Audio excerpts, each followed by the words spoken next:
Let's talk about some of the most whackadoo conspiracy theories out there. First, this one. Okay, someone please explain to me why it's bad for the environment for us to have plastic bags and we have to bring our own to the store, but they can spray us like rodents in the sky with chemicals all day, every day, and it's not a problem at all. If you don't know what that woman is talking about, she's talking about the conspiracy theory known as chemtrails. You see airplanes flying at high altitude across the country and they leave vapor lines behind them. People like her and the gentleman that used to live behind me in over one house were convinced, or are convinced, that that isn't water vapor or anything of that nature. What that is intentional poisoning of Americans.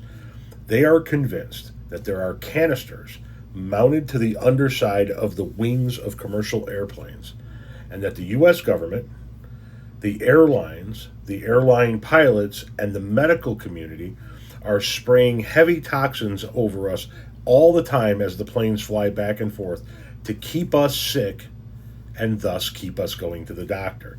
I'm not joking. This is a very real conspiracy theory that a shit ton of people actually believe it.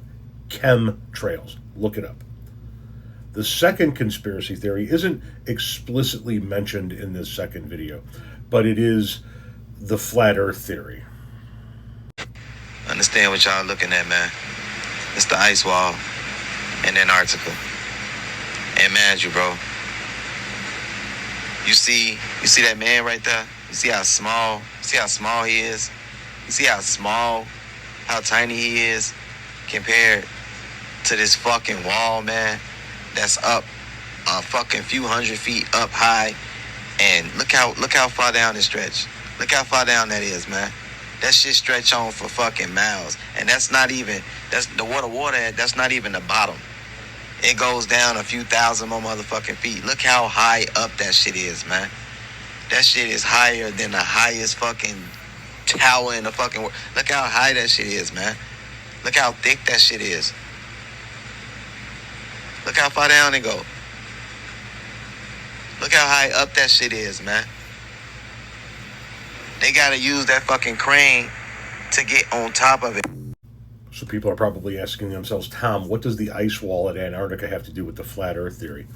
Flat earthers, many of them, not all of them, but many of them, believe that the way the water stays on the flat planet and doesn't fall off the side is that there's actually an ice wall surrounding all of the water and land on this flat planet.